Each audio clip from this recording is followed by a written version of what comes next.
जय हिंद दोस्तों, बहुत बहुत स्वागत है हमारे YouTube चैनल पर। आप भी एक अच्छा इन्वेस्टमेंट का ऑप्शन ढूंढ रहे हैं तो सही वीडियो पर आए हैं। दोस्तों, इस वीडियो के अंदर आपको PPF यानी कि पब्लिक प्रोविडेंट फंड के बारे में A से लेकर Z तक सारी की सारी इन्फॉर्मेशन, सारी की सारी डिटेल आपको देने वाले हैं। ये भी बताने वाले हैं कि कितना रुपए लगाने के बाद आप 1 करोड़ रुपए मैच्योरिटी पर प्राप्त कर सकते हैं, इनकम टैक्स के रूल, इसके बाद में प्री क्लोजर, इसके ऊपर लोन, क्या रेट ऑफ इंटरेस्ट लगता है, कितनी कमाई आपको होती है, बहुत सारे रूल दोस्तों PPF के बारे में आप जानने वाले हैं। तो मेक श्योर करें इस वीडियो के लास्ट तक बने रहें। अभी तक हमें सब्सक्राइब नहीं किया तो सब्सक्राइब करके हमारा हौसला बढ़ा दें, ताकि इस तरह की और भी इंफॉर्मेटिव वीडियो आपको टाइम टाइम पर मिलती रहे। तो देर ना करते हुए PPF यानी कि पब्लिक प्रोविडेंट फंड के बारे में डिटेल से जान लेते हैं। तो दोस्तों, PPF यानी कि पब्लिक प्रोविडेंट फंड के बारे में विस्तार से डिटेल में A से लेकर के Z तक आपको काफ़ी सारी जानकारी यहाँ पे मिलने वाली है। और एक चीज़ और मैं बताना चाहता हूँ, PPF की मैच्योरिटी पर अगर आपको 1 करोड़ रुपए चाहिए तो कितने रुपए कितने टाइम के लिए आपको इन्वेस्ट करने पड़ेंगे, सारी की सारी चीज़ें आपकी इस वीडियो के लास्ट तक अगर आप बने रहते हैं तो क्लियर हो जाने वाली है। हम दोस्तों बात करते हैं PPF क्यों। PPF एक बेस्ट लॉन्ग टर्म, आपको पता होगा लंबी अवधि के लिए अगर आपने पैसा लगाना है तभी PPF के बारे में सोचें। आप सोचते हैं कि मैं 1 साल और 2 साल के लिए, 3 साल के लिए यहाँ पे पैसा लगा दूं, अच्छी रिटर्न ले लूं, तो आपके लिए ये संभव नहीं है। सबसे ज़्यादा सेफ है, सबसे सिक्योर है और रिस्क फ्री इन्वेस्टमेंट है। दोस्तों, आपको पता होगा गवर्नमेंट ऑफ इंडिया आपको यहाँ पे गारंटी प्रदान करती है कि आपको कुछ भी हो जाता है इस अमाउंट को तो हम आपकी गारंटी, सेफ्टी, सिक्योरिटी यहाँ पे देने वाले हैं। इसके बाद में दोस्तों हम डिस्कस करने वाले हैं PPF क्या होता है, क्या इसकी मैच्योरिटी के रूल हैं, कितने टाइम तक आपको यहाँ पे इन्वेस्टमेंट का पीरियड जो है, क्या रेट ऑफ इंटरेस्ट मिलता है, टैक्स का ट्रीटमेंट, जब भी आप PPF के अंदर पैसा लगाएंगे, ब्याज कमाएंगे, मैच्योरिटी पर पैसा मिलेगा, उसका क्या टैक्स ट्रीटमेंट आपका होने वाला है। दोस्तों, अगर आप 1 करोड़ रुपए चाहिए आपको तो मात्र 410 रुपए या 411 रुपए आपको पर डे के लगाने पड़ेंगे और आप 1 करोड़ रुपए कितने टाइम बाद प्राप्त कर सकते हैं। ऐसे बहुत सारे डाउट आपके इस वीडियो के लास्ट तक क्लियर होने वाले हैं। तो PPF दोस्तों बेस्ट, पॉपुलर, सेफ, सिक्योर और लॉन्ग टर्म इन्वेस्टमेंट का टूल है जो 100% सेफ है। गवर्नमेंट ऑफ इंडिया के द्वारा ये गारंटी, सिक्योरिटी प्रदान की जाती है। और दोस्तों, टैक्स के बहुत सारे बेनिफिट आपको यहाँ पे देखने को मिलेंगे, क्योंकि जब आप पैसा लगाएंगे तब भी आपको बेनिफिट देखने को मिलेगा, जब दोस्तों आप इसमें ब्याज कमाएंगे तब भी आपको बेनिफिट देखने को मिलेगा, और जब आपकी मैच्योरिटी हो जाएगी। Highest interest rate other than FD। दोस्तों, FD के अंदर आप पैसा कमाते हो तो सबसे पहले तो उस FD के ब्याज पर आपको टैक्स देना पड़ सकता है, जो कि 30% तक होता है, और इस PPF के ब्याज से कम आपको यहाँ पे इंटरेस्ट मिलता है। तो PPF का ब्याज भी ज़्यादा है और उसके ऊपर आपको टैक्स भी नहीं देना होता है। कौन PPF के अंदर पैसा लगा सकता है? Resident Indian. दोस्तों, NRI व्यक्ति PPF के अंदर पैसा नहीं लगा सकते हैं। जो इंडिया से बाहर व्यक्ति रहता है, एक माइनर व्यक्ति जो 18 साल से कम का है, वो अपने गार्जियन या लीगल हेयर की सहायता से इसके अंदर पैसा लगा सकता है। लेकिन यहाँ पे एक कंडीशन ध्यान देनी है, 1 पर्सन 1 अकाउंट अलाउड है। चाहे दोस्तों आप बैंक में खोलें, चाहे पोस्ट ऑफिस में खोलें, आप एक से ज़्यादा अकाउंट अपने नहीं खुलवा सकते हैं। जॉइंट अकाउंट की फैसिलिटी, कई बार क्या होता है दोस्तों, हस्बैंड बोलता है मेरे को कुछ हो जाए तो वाइफ को इसको कंटिन्यू कर लेंगे, ऐसा हो जाएगा, तो आप यहाँ पे जॉइंट अकाउंट PPF में नहीं खुला सकते हैं। एक व्यक्ति एक अकाउंट खुला सकता है, माइनर अपने गार्जियन के साथ खाता खुला सकता है, और NRI व्यक्ति इस अकाउंट को नहीं खुलवा सकता है। अब बात कर लेते हैं दोस्तों डिपॉजिट लिमिट की, क्योंकि मेन मुद्दा पैसे का ही है। दोस्तों, कितना पैसा आप यहाँ पे जमा करा सकते हैं? मिनिमम 500 रुपए आपको जमा करवाने हैं, और मैक्सिमम, ये आप एक डिसएडवांटेज बोल सकते हैं कि 1.5 लाख से ज़्यादा आप यहाँ पे पैसा जमा नहीं करवा पाएंगे। मान लीजिए आपके पास 5 लाख है और आप चाहते हैं कि मैं सारा का सारा पैसा PPF के अंदर जमा करवा दूं, तो आपके लिए ये दोस्तों पॉसिबल नहीं है, संभव नहीं है। तो कम से कम 500 और ज़्यादा से ज़्यादा 1.5 लाख रुपए। दोस्तों, आप जब अकाउंट ओपन करते हैं, जब भी आपको कम से कम 500 रुपए देकर के खाता खुलवाना है, और हर साल आपको 500 रुपए जमा करवाने पड़ेंगे अगर आप इस अकाउंट को सर्वाइव, चालू, जिंदा रखना चाहते हैं। तो जिस भी साल आपने 500 रुपए जमा नहीं कराए तो हो सकता है आपका ये PPF अकाउंट बंद कर दिया जाए, और कम से कम एक बार में आपको उसके बाद में 50 रुपए की डिपॉजिट भी आप करवा सकते हैं। ये सारे के सारे ट्रांजैक्शन दोस्तों पर फाइनेंशियल ईयर के मैं बता रहा हूं, जैसे कि 1/4/2024 से लेकर के 31/3/2025 को पूरे साल के अंदर आप 1.5 लाख रुपए और कम से कम 500 रुपए आपको जमा करवाने हैं। अब दोस्तों, कई बार क्या होता है, इंसान भूल जाता है, पैसे नहीं होते हैं, if skip in any year then account में डिसकंटिन्यू। दोस्तों आपको पता होगा जब भी ये पीपीएफ का पीरियड है उस पीरियड के अंदर आपको हर साल पैसे जमा करवाने हैं। तो आप इसके अंदर आरडी की तरह फिक्स नहीं है कि आपको 1000, 500, 10,000, 50,000, 20,000 इतने रुपए करवाने हैं। कम से कम आपको 500 रुपए देने ही देने हैं। अगर आप एक साल के लिए अंदर भूल जाते हो तो आपको 50 रुपए पेनल्टी दे करके उस पैसे को जमा करवा करके अपना अकाउंट वापस से स्टार्ट करा सकते हो। मान लीजिए दोस्तों आपने 1 साल जमा करवाए, 2 साल जमा कराए, 3 साल जमा करवाए, इसके बाद में 4, 5, 6, 7, 8 ये 5 सालों तक आपने पैसे जमा नहीं करवाए, 3 साल से 8 तक पैसे जमा नहीं करवाए। अब दोस्तों आपका 5 साल का गैप आ गया। अब ऐसे नहीं कर सकते हैं कि आप नया अकाउंट ओपन करवा लेंगे। You can not open another account, ठीक है। आपको इसी अकाउंट को रिट्राइव कराना पड़ेगा, इसी अकाउंट को आपको एक्टिवेट करवाना पड़ेगा। अब क्या किया, 5 साल का आपको दोस्तों कम से कम 500 रुपए जमा करवाने थे, वो आपने करवाने पड़ेंगे। 500 इंटू 5 करेंगे तो 2500 रुपए और 50 रुपए की पेनल्टी आपको देनी पड़ेगी। तो 2550 रुपए आप जमा करवा करके इस अकाउंट को ओपन करवा सकते हैं। अकाउंट आपका फिर से स्टार्ट हो जाएगा। तो ऐसा नहीं है कि आप कोई और अकाउंट ओपन करवा लेंगे, जो एक बार आपने अकाउंट ओपन करवा लिया है उसी को विद पेनल्टी दे करके आप स्टार्ट करवा सकते हैं। अब दोस्तों इफ़ ओपन माइनर अकाउंट, आपको पता होगा 18 साल से कम वाला व्यक्ति बच्चा जो होता है उसके नाम से भी आप पीपीएफ का अकाउंट खुला देते हो। आप सोचते हो कि 1.5 लाख की छूट मैं वहाँ ले लूँगा, आप सोचते हो कि उसका भी इंटरेस्ट मैं टैक्स फ्री करवा लूँगा। तो दोस्तों ओवरऑल लिमिट आपको 1.5 लाख रुपए की लगने वाली है। अब मान लीजिए अगर आप एक सेल्फ हैं और आप एक माइनर हैं, अगर मान लीजिए फादर ने खाता खुलवा रखा है पीपीएफ के अंदर और उसके बच्चे का भी, सन का भी खाता खुला हुआ है, इन दोनों को मिलाकर के आप 1.5 लाख रुपए पैसे जमा करवा सकते हैं। क्योंकि दोस्तों 1.5 लाख से ज़्यादा का पैसा आप जमा नहीं करा सकते हैं दोनों को मिलाकर, क्योंकि आप ही उसके अंदर लीगल गार्जियन है, आपका पैन कार्ड भी लगा है in your and your accounts minors account. तो दोनों के अंदर मिला करके 1.5 लाख रुपए की लिमिट आपकी हो जाने वाली है। अब टेन्योर दोस्तों सबसे ज़्यादा और सबसे, अगर आप देख सकते हैं थोड़ा सा डिसएडवांटेज या डिसअपॉइंटिंग करने वाला है। पीपीएफ के अंदर आपको कम से कम 15 साल तक पैसा लगा करके रखना पड़ेगा। अगर आप चाहते हैं, मैंने आपको शुरू में बताया था 1, 2, 3 साल में, अगर आप चाहते हैं कि 5 साल में मैं काफ़ी रिटर्न यहाँ पे कमा लूँ तो ये नहीं हो पाएगा। Amount is need to deposit for 15 complete financial year है दोस्तों। आपको पता होगा 1/4/2025 से लेकर के आपका ये साल 26 को पहला साल आपका खत्म हो जाएगा और 31/3/2040 को आपका साल जाकर के 15वां पूरा होगा। तो अगर आपने सपोज करो दोस्तों अकाउंट ओपन करवा लिया 1 दिसंबर 2024 को, तो 1 दिसंबर वाला 31/3/25 तक तो आपका ये साल खत्म हुआ। बाद में 1/4/25 से आपका पहला साल खत्म होगा और उसके बाद में आपको 15 साल जोड़ने पड़ेंगे। मतलब 31/3/40 तक आपको इस अकाउंट को चलाना पड़ेगा। इस चीज़ का आपको ध्यान देना है। तो दोस्तों आप चाहते हैं कि आप अपना पैसा जो फालतू का, अब 10 ईयर को नहीं चेंज करना चाहते हैं, नहीं बढ़ाना चाहते हैं, तो मैं आपको एक एडवाइस देना चाहूँगा कि if you want to invest, आप चाहते हैं कि पूरे के पूरे 15 साल ही मुझे यहाँ पे पैसा जमा कराना है, तो जब भी अब 2025 के अंदर आपका जो साल आएगा, जो मार्च आएगा, मार्च के अंदर 30 मार्च को या 31 मार्च को आप पैसा जमा कराएंगे तो 1 अप्रैल से आपका पहला साल स्टार्ट हो जाने वाला है। अगर आप अब नवंबर में, दिसंबर में 2024 में जमा कराते हैं तो नवंबर, दिसंबर, जनवरी, फरवरी, मार्च ये पीरियड आपका उस 15 साल के लिए काउंट नहीं होने वाला है। तो इस चीज़ का आपको ध्यान दें। सपोज अकाउंट ओपन किया आपने 1 दिसंबर को, तो आपका पहला साल 1/4/25 से चालू होगा। उसके बाद में दोस्तों आपके 15 साल यहाँ पे गिने जाने वाले हैं। इस चीज़ का आपको ध्यान देना है।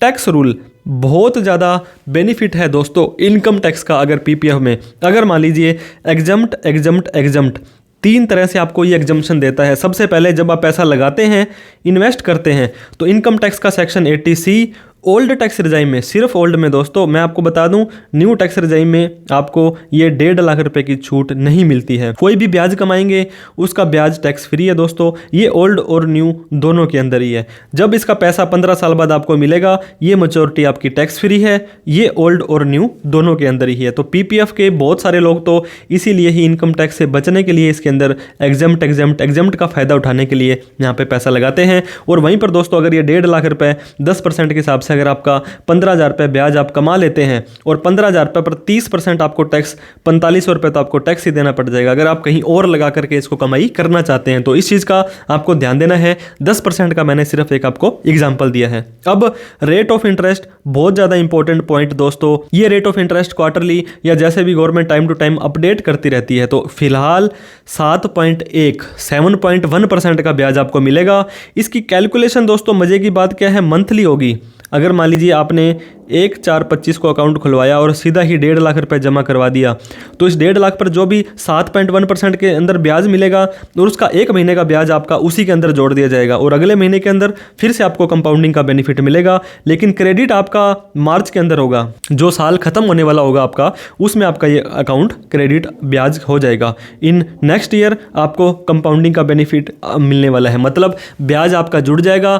ब्याज कब जुड़ेगा दोस्तों? साल खत्म होने के बाद। तो अगले साल से आपको कंपाउंडिंग का बेनिफिट मिलेगा, लेकिन इसकी कैलकुलेशन मंथली होने वाली है।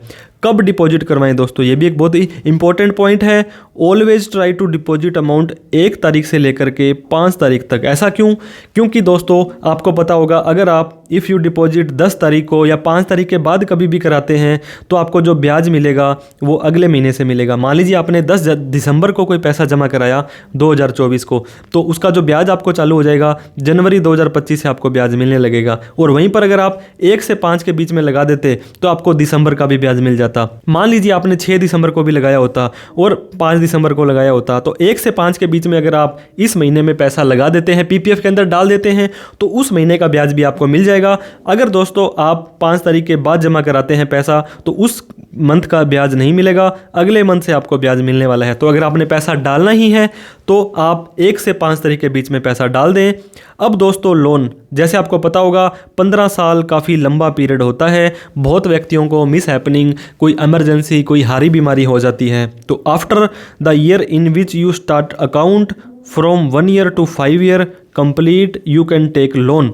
दोस्तों जिस साल आपने अकाउंट अपना स्टार्ट किया था वो पूरा हो चुका है और उसके बाद 1 से 5 साल के बीच में आप अपने जो अकाउंट के अंदर जितना भी पैसा इकट्ठा हुआ है उसका 25% तक लोन ले सकते हैं। The last date of last year का जो बैलेंस है, मान लीजिए आज आपका चल रहा है, आपका दिसंबर 2024 चल रहा है, तो 31/3/24 के जो दोस्तों साल के अंदर जो भी बैलेंस पड़ा था उसका 25% आप लोन उठा सकते हैं। इस चीज़ का आपको ध्यान देना है। हालांकि लोन की ज़रूरत ना पड़े, लेकिन आप फिर भी लास्ट ईयर के जो 10 तारीख का जो बैलेंस है उसका 25% लोन आप उठा सकते हैं। अब मान लीजिए आपने अमाउंट डिपॉजिट कर दी 3 लाख रुपए और उस 3 लाख का जो 25% था 75,000 रुपये, वो आपको लोन मिल सकता है। और after repayment of this loan you can again take loan in next year.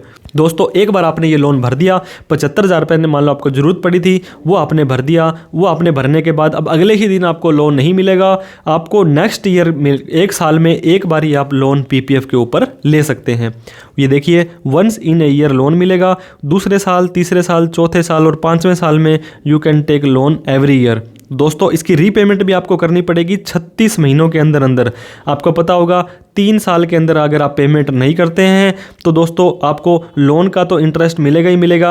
दोस्तों इसकी इंटरेस्ट के ऊपर जो लोन देना है 1%, वो प्लस 1% ऑफ पीपीएफ का इंटरेस्ट। मान लीजिए आपको 8.1% का ब्याज देना है और आप 36 महीने तक भी लोन नहीं भरते हो, heavy interest that will get adjusted from your PPF account. तो इस चीज़ का आपको ध्यान दें, या तो आप लोन लेने से कतराएं, लोन मत लें, क्योंकि लोन ज़्यादा आपको रेट नहीं, क्योंकि 7.1% तो आपको पीपीएफ ब्याज दे रहा है और 8.1% के हिसाब से आपको लोन मिल रहा है। जितना भी पैसा आपका पड़ा था पिछले साल तक का उसका 25% आपको लोन मिल जाएगा। लेकिन 36 महीने के अंदर अंदर वो लोन पे कर दें, नहीं करते हो तो दोस्तों आपको काफ़ी हैवी इंटरेस्ट ये लगा देंगे और वो पैसा आपके पीपीएफ अकाउंट से ऑटोमेटिक ही काट लेंगे। वो वेट नहीं करेंगे कि आप आएँ और आकर के इस पैसे को जमा करवाएं। अब दोस्तों पार्शियल विड्रॉल, क्या इस पैसे को 15 साल से पहले निकाला जा सकता है? अकाउंट ओपन करने के बाद आपको पता होगा 5 साल तक तो आप इसमें लोन ले सकते हैं, 1, 2, 3, 4, 5। अगर आपको पैसे की ज़रूरत पड़ेगी तो 25% पैसा आप लोन के अंदर ले सकते हैं। और after this still account needed, अगर आपको 5 साल के बाद फिर से पैसे की ज़रूरत पड़ रही है तो यू कैन विड्रॉ पार्शली मतलब कुछ पैसा आप निकाल सकते हैं परमानेंट बेसिस पे। मतलब अगर आपने लोन लिया है तो वो पैसा तो वापस भरना पड़ेगा, लेकिन अगर आप पार्शियली विड्रॉल करते हैं तो आपको ये पैसा निकाल करके ले जाएंगे और वापस से जमा नहीं कराना पड़ेगा। Maximum 50% of last years balance. दोस्तों जो लोन मिलता है वो आपको 25% तक मिलता है, लेकिन आप अपना जो आपका पार्शियल विड्रॉल 50% तक कर सकते हैं। जितना पैसा आपके पास पड़ा है उसका 50% निकाल सकते हैं। अब प्री मैच्योर क्लोजर, दोस्तों आपको मैंने फिर से बताऊं 15 साल का जो पीरियड बहुत ज़्यादा होता है। 2 साल, 4 साल, 5 साल, 10 साल भी आपको पता लगा, अब आप कहते हैं कि नहीं मुझे ये अकाउंट नहीं रखना है, मुझे इसको क्लोज करना है। तो क्या ये संभव है? You can not pre close it's usually. Normally दोस्तों आपकी मर्जी यहाँ पे नहीं चलेगी। 2 साल बाद 5 साल बाद आप कह दें मुझे ये पीपीएफ का अकाउंट बंद कराना है तो नहीं करा पाएंगे। But there are some serious conditions, कुछ कंडीशंस है दोस्तों। लाइफ थ्रेटनिंग, जीवन के अंदर संघर्ष कर रहा है वो व्यक्ति, ऐसी कोई बीमारी उस व्यक्ति को हो गई और उसका इलाज चल रहा है, चाहे उसका खुद का हो, उसके स्पाउस का हो, उसके डिपेंडेंट का हो। कुछ सपोर्टिंग डॉक्यूमेंट होते हैं, डॉक्टर वगैरह की रिपोर्ट आप दे देंगे उस पीपीएफ अकाउंट वालों को और वो दोस्तों आपको पैसा बंद कर देंगे आपका पीपीएफ का अकाउंट, और जितना भी पैसा पड़ा है सारा का सारा आपको लौटा दिया जाएगा। इसके अलावा दोस्तों अगर आपने हायर एजुकेशन, बच्चों की पढ़ाई करनी है, बच्चों को एक ऐसी शिक्षा दिलानी है, काफ़ी सारा पैसा लगता है, चाहे आप इंडिया में दिलाएं या आउट ऑफ इंडिया में दिलाएं। इसके बाद में दोस्तों अगर आप एनआरआई बन जाते हैं, तो मैंने आपको बताया था एनआरआई पीपीएफ के अंदर पैसा नहीं लगा सकता है, तो एनआरआई जब आप बन गए आप अपना पैसा निकाल सकते हैं। ये सिर्फ और सिर्फ 5 साल कंप्लीट होने के बाद ही संभव हो पाएगा। और जब आप इसको प्री मैच्योर क्लोजर करेंगे तो 1% की पेनल्टी इंटरेस्ट आपको देना पड़ेगा उस एंटायर पीरियड का जो आपने पहले ब्याज खा लिया है। तो इस चीज़ का ध्यान दें, 7.1 की जगह अब आपकी 6.1% के हिसाब से पूरे अमाउंट की कैलकुलेशन होगी। बचा हुआ पैसा आपका काट करके आपको वापस दे दिया जाएगा। इसके अलावा प्री मैच्योर क्लोजर में अगर अनफॉर्चुनेटली उस पीपीएफ अकाउंट होल्डर की डेथ हो जाती है तो सारा का सारा पैसा मिल जाएगा उस नॉमिनी को या उसके लीगल हेयर को। दोस्तों नॉमिनी और लीगल हेयर में बहुत फ़र्क होता है, इस पे हमने ऑलरेडी एक डिटेल में वीडियो बनाई है कि अगर आप एक नॉमिनी है तो उस पैसे के मालिक नहीं बनते हैं, लीगल हेयर को ही वो सारा का सारा पैसा जाता है। हो सकता है लीगल हेयर और नॉमिनी सेम ही पर्सन हो। No option for account continue, इस चीज़ का और ध्यान दें दोस्तों। अगर पर्सन ए था उसकी मृत्यु हो जाती है और उसका बी नॉमिनी है, वो पैसा निकाल सकता है, लेकिन बी चाहे कि इस अकाउंट को मैं आगे बढ़ाऊं, इसको चलाऊं पूरा 15 साल, ये संभव नहीं है। आफ्टर 15 ईयर इसको क्लोज किया जा सकता है, लेकिन कुछ मिस हैपनिंग हो जाती है तो पहले भी इसको क्लोज किया जा सकता है। अब एक्सटेंशन ऑफ अकाउंट, दोस्तों किसी लोगों को तो 15 साल बहुत ज़्यादा लगते हैं और कोई लोग कहते हैं कि 15 साल तो बड़ी ही जल्दी हो गए, मैं फिर से इसमें पैसा लगाना चाहता हूं। तो अगर आप फिर से लगाना चाहते हैं तो एक्सटेंशन आपको आगे के 5 सालों में और दे दिया जाएगा। अब इसमें भी 2 ऑप्शन आपके पास हैं, विद और विदाउट डिपॉजिट। विदाउट डिपॉजिट का मतलब क्या है कि 15 साल में जितना पैसा जमा हुआ था उसी पैसे को फिर से जमा करा देंगे। तो देखिए, without deposit get your interest on accumulated balance, जितना भी 15वें साल में बैलेंस था उसके ऊपर आपको इंटरेस्ट मिलता जाएगा। और विद डिपॉजिट के अंदर वही सेम रूल है दोस्तों, कम से कम 500 रुपये आपको जमा कराने पड़ेंगे, मैक्सिमम 1.5 लाख रुपये आप जमा करवा सकते हैं। नीड टू इन्फॉर्म, आपको बैंक में जहाँ पे आपका पीपीएफ खाता है या पोस्ट ऑफिस में खाता है उनको 1 साल के अंदर अंदर, अगर आपके 15 साल पूरे हो गए तो 1 साल के अंदर अंदर आप उनको बता दें कि मुझे विद या विदाउट डिपॉजिट इसको एक्सटेंशन कराना है। आप नहीं बताते हो तो क्योंकि आपने कुछ डिपॉजिट ही नहीं करवाया तो विदाउट डिपॉजिट माना जाएगा कि आपका अकाउंट एक्सटेंड हो चुका है। तो इस चीज़ का आपको ध्यान देना है। अब इंटरेस्ट कैलकुलेशन दोस्तों बहुत ज़्यादा इंपॉर्टेंट पार्ट हमारा आने वाला है। जैसे मैंने बताया कि मैक्सिमम अमाउंट आप 1.5 लाख से ज़्यादा जमा नहीं करा सकते हैं, चाहे आपके पास 10 लाख पड़े हैं या 50 लाख पड़े हैं, आप इसमें नहीं करा सकते हैं। और बात करें 1.5 लाख रुपए की और एक दिन में 1 साल के अंदर 365 दिन होते हैं तो 410 रुपये 90 पैसे, मतलब डेली के आपको 411 रुपये इस अकाउंट में जमा करवा सकते हो। इससे ज़्यादा पैसा आपका जमा नहीं होगा। अब दोस्तों मैं आपको कैलकुलेट करके दिखाने वाला हूँ। अगर आप 1.5 लाख रुपए जमा करवाते हैं 15 साल तक, मान लो जो इसकी मैच्योरिटी है पूरे के पूरे 15 साल तक अगर आप इसमें जमा करवाते हैं और 7.1 का अभी रेट ऑफ इंटरेस्ट मिल रहा है तो 22,50,000 रुपये आपके जमा हो जाने वाले हैं। 22,50,000 रुपये अगर आपने जमा कराए और 15 सालों के बीच में 18,18,000 का आपको इंटरेस्ट मिल जाएगा। टोटल 40,68,000 रुपये आपको 15 साल जब भी ख़त्म होंगे आपको इतना पैसा मिल जाएगा। तो दोस्तों आपने जब ये पैसा लगाया था तो हर साल 1.5 लाख की छूट ले लेते हैं, इसको इनकम टैक्स में एग्जम्प्ट है, और जब ये मैच्योरिटी मिलेगी तो ये भी आपकी एग्जम्प्ट है। तो इस चीज़ का आपको विशेष ध्यान देना है कि पीपीएफ के अंदर आप मैक्सिमम 1.5 लाख रुपये लगा सकते हैं और जो पीरियड है ये कम से कम 15 साल है, इसको आप बढ़ा के 5 साल या आगे और एक्सटेंशन कर सकते हैं। अब मैं आपको बताना चाहता हूँ क्योंकि 1.5 लाख से ज़्यादा आप पैसा जमा नहीं करा सकते हैं। अब 15 साल की जगह दोस्तों इस पीरियड को अगर आप 25 साल करते हैं, अगर आप इसको और आगे 10 साल तक लेकर के जाते हैं और आपका रेट ऑफ जो इंटरेस्ट है वो आपको 7.1% ही मिलने वाला है, तो आपके 37,50,000 रुपये जमा हो जाएंगे। इस जमा हुए अमाउंट पर 65,58,000 का ब्याज मिल जाएगा। तो ये इंटरेस्ट और प्रिंसिपल दोनों मिलकर के 1,03,00,000 रुपये हो जाते हैं। तो इस तरह से दोस्तों आप अपना पीपीएफ के अंदर 1 करोड़ रुपए का मैच्योरिटी प्राप्त कर सकते हैं। आपको मैक्सिमम 1.5 लाख रुपए 1 साल के लिए, 25 साल तक अगर आप इस रेट ऑफ इंटरेस्ट से लगाते हैं तो 1 करोड़ 3 लाख रुपए आपको पीपीएफ में मिल जाने वाला है। तो दोस्तों, कीप इन्वेस्टिंग, कीप ग्रोइंग, तरक्की करते रहिए। आपकी तरक्की में ही हमारी तरक्की है। वीडियो अच्छी लगी हो तो प्लीज़ लाइक करें। अभी तक हमें सब्सक्राइब नहीं किया तो प्लीज़ सब्सक्राइब करके हमारा हौसला बढ़ा दें। इस वीडियो को उन सभी लोगों में शेयर करें जिन्हें पीपीएफ के बारे में बारीकियां नहीं पता थी। फिर भी कोई डाउट, क्वेरी, क्वेश्चन, कोई नई चीज़ रह जाती है तो हमें कमेंट करके ज़रूर बताएं। Thank you so much for watching this video. जय हिंद, जय भारत।